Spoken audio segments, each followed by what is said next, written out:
Vou responder a pergunta do Alisson Cunha. Já falou sobre RPG de mesa antes, tipo D&D? É algo que tem no Coisa de Nerd? Não tem. Mas o Leon tem, na vida. Eu me dediquei muito tempo a RPG, tá, gente? Eu joguei na minha adolescência inteira. Eu era uma pessoa muito popular na escola, como vocês podem Fazia ver. mágica e jogava D&D. Por todas as descrições que eu já dei. Na minha época não era D&D, era AD&D. Porque saiu um conjunto de regras novas pro D&D original, que era o Advanced Dungeons and Dragons. E aí a gente chamava de AD&D. Depois saiu segunda edição, terceira edição, quarta edição, não sei nem que edição eles estão agora. E eles sempre mudam as regras. Então, eu normalmente eu tenho esse ato falho. Eu vou falar do Dungeons and Dragons, eu falo AD&D. Eu me refiro ao jogo como AD&D, se eu não prestar atenção, porque era assim que eu chamava, né? Mas é D&D, beleza. O que é o Dungeons and Dragons? Todo mundo aí que acompanha o Stranger Things já sabe, é um jogo de aventura, né? De representar papéis de mesa. Imagina que Senhor dos Anéis fosse um jogo e você pudesse jogar como Frodo, como Aragorn, como Legolas. É basicamente isso. Mas como o jogo funciona? Tem vários jogadores, cada um representando um personagem, né? Cada um tem o seu personagem. E você tem um mestre de jogo que é o que conta a história. É meio que uma história interativa. Um mestre de jogo vai contando uma história que normalmente ele desenvolveu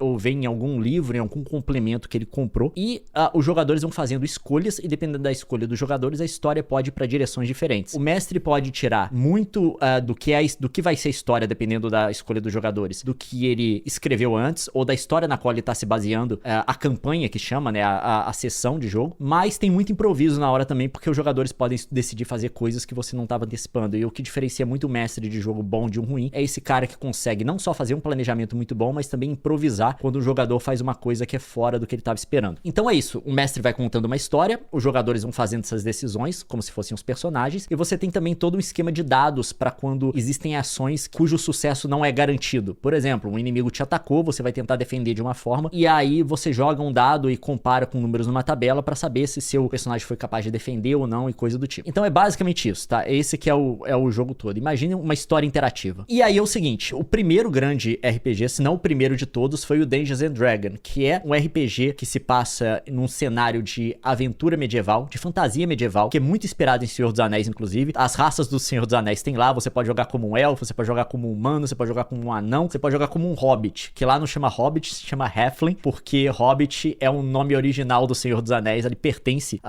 sei lá, aos espólios do Tolkien agora, o Tolkien que inventou. Tem direito autoral. Enquanto elfo, anão, são nomes da mitologia nórdica, e humano é a gente, ninguém tem direito sobre o nome humano. Ainda, calma, do jeito que direito autoral tá indo. Tem esse, foi o primeiro, e depois desse saíram vários outros. Eu joguei o D&D por muito tempo, na minha época era o AD&D, joguei pra caramba, foi um dos que eu mais joguei, acho que todo mundo que já se envolveu com RPG, que chama RPG é Role Playing Game, Rolling Play Game, algo assim, é um jogo de representação de papel. Tem muito tempo que eu não olho o que essas iniciais querem dizer. Mas você era o quê? Você jogava com o quê? Quando eu comecei a jogar AD&D na época, você tem aquela coisa quando você é mais novo, você quer ter o personagem mais forte. Então você não pensa muito assim no que o personagem representa pra história, da personalidade dele e tal. Era do seu personagem. Não, você só quer ter mais forte. Aí você queria fazer o personagem mais apelão. Você tá com vergonha, mas agora não, eu fazia, o meu personagem era basicamente um Legolas. Era um elfo metralhador de flecha. Porque na época que a gente jogava D&D, saiu um complemento de regras também que era kits de personagem. Porque, tipo assim, você tinha a raça do seu personagem, o meu era um elfo, você tinha a classe dele. Você podia ser um mago, você podia ser um guerreiro, você podia ser um ladrão, você podia ser...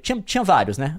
Você podia ser um paladino, você podia ser um clérigo. E aí eu jogava de guerreiro, que era o arqueiro era um tipo de guerreiro. E com esses kits, dentro de cada classe, você podia ter especializações também. Então eu jogava muito de elfo, guerreiro com especialização em arqueiro, com kit de arqueiro. E aí era um negócio que basicamente, a partir do momento que meu personagem ia ficando mais forte, eu adicionava mais flechas que eu podia tirar de uma vez. Aí chegava um ponto que você era uma metralhadora de flecha. Então, tipo assim, eu mandava a galera pra frente pra brigar, vai lá, a galera da espada, aí eu ficava no fundo fuzilando. E tipo assim, eu era muito forte por conta disso. E aí eu gostava, mas depois, quando você vai ficando mais velho, você vai evoluindo, você vai ficando mais chato também. Aí você pensa mais na parte de interpretação de papel. Você começa a ler, não é mesmo? Aí você quer bolar uns personagens que são interessantes. São um pouco mais profundos do ponto de vista psicológico e coisa do tipo. Aí é nesse momento que você começa a jogar com umas classes tipo o bardo. O bardo, deixa eu te explicar. Quem que era o bardo no Stranger Things? O bardo não é... É o Mike? Não é o Mike? Eu não sei, porque eu não lembro agora dele jogando, mas sei que na última temporada ele é o cara que inspirava a galera. É, o coração, mas ele vai na frente. É o bardo, O bardo, o que acontece? É basicamente o cara que encoraja a galera. É o bom de lábia. Não é o bom de lábia. O coach.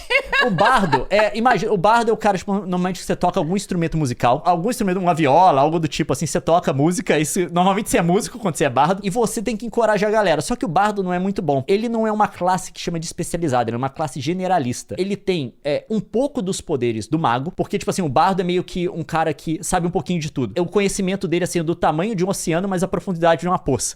Ele tem um pouquinho do poder do mago. Jornalista, basicamente. Tem um pouquinho do poder do mago, mas não é muito forte. Tipo assim, perto de um mago do nível dele, o mago destrói ele. Ele tem um pouquinho do poder do guerreiro, mas ele não luta tão bem assim não, tá? Tipo assim, ele se vira, tá? E você tem um pouquinho dos poderes do ladrão, das habilidades do ladrão. Tipo assim, tem umas coisas, tipo, que o ladrão pode fazer, que é abrir fechadura, desarmar armadilha, bater carteira, esse tipo de coisa. Você tem alguns desses poderes, tá? Algumas dessas habilidades, mas você não é tão bom quanto o ladrão, que normalmente faz você cair em algumas enrascadas, quando você acha que você tem habilidade suficiente. Essa classe me atraiu bastante. Eu gostava de ser o bardo. Eu não era bom de combate. Eu lembro que uma vez que eu joguei, tinha um cara no grupo que era um hobgoblin guerreiro. Ele tinha, tipo assim, a inteligência dele era basicamente nada. Ele tinha, tipo assim, ele era engraçado ele falar, ele, tipo, juntar as palavras, não sabia falar as coisas direito, mas era um brutamonte que na hora de brigar a gente ia, vai, né?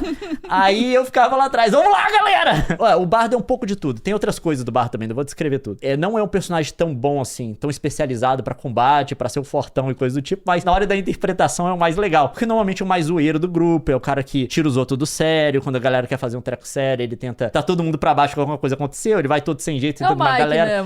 E dá errado, esse tipo de coisa. Contanto que saiu o trailer vão fazer um filme do Dungeons and Dragons. Eu não posso colocar o trailer aqui. Vai dar eu vou abrir só a primeira página aqui pra vocês verem do que eu tô falando, tá? Deixa eu mudar aqui. Será que vai ser bom, meu bem? O elenco parece bom, né? A cara do filme tá muito legal. Fizeram basicamente um Guardiões da Galáxia no D&D. Eu vou deixar aqui dentro da página do YouTube, que aqui, se eu deixar assim, acho que eu escapo, tá? É A Honra Entre Ladrões, que é o nome. E o líder do grupo é o cara. Ele tá com, o que é? Um alaúde nas costas dele? Como é que chama esse negócio? Bardo, O líder é o bardo. Aí eles estão fazendo basicamente um filme que é um Guardiões da Galáxia na fantasia medieval. A temática do filme lembrou muito as aventuras, que eles, tipo assim, eles têm um grupo de ladrões, né? Que o tema, acho que eles vão soltar, eles, por engano, liberam um mal que vai destruir o mundo. Que é basicamente quase toda a campanha de D&D, vamos confessar, né? Aí tem que correr atrás do estrago. Aí eles têm que correr atrás do estrago, basicamente. Depois vocês dão uma olhada, é sensacional, as piadas são muito boas. São boas mesmo? Tem um negócio aí que não é canônico, eu tenho que falar, tá? É isso daqui, ó. Essa parte que não é canônica, que é isso daqui, ó. Eles têm um changeling, eu acho, que é o druida. É isso que vira um animal. Na minha época não tinha o druida ainda. Eu não lembro, pelo menos, de druida, tá, gente? Não é? Druida, eu não lembro. Mas é que pode transformar em animais e eles se transformam no animal no qual os druidas não podem se transformar. Por quê? Segunda regra do jogo. Tem algumas coisas específicas que eles podem fazer, outras não. Esse filme parece que vai ser muito legal. E o líder do grupo é o bardo. Então você sabe que vai ser zoeira. Você sabe que vai ser zoeira. Não tem como um filme sério ter um bardo de líderes e funcionar, tá? Então, não só isso, mas agora continuando aqui sobre RPG, mas eu joguei D&D, mas o que eu mais joguei foi de um mundo que chama O Mundo das Trevas, que era da White Wolf na época. Se eu não me engano, a Wizard of the Coast comprou a White Wolf, que é a empresa do Magic, se eu não me engano, comprou a empresa que faz esse mundo.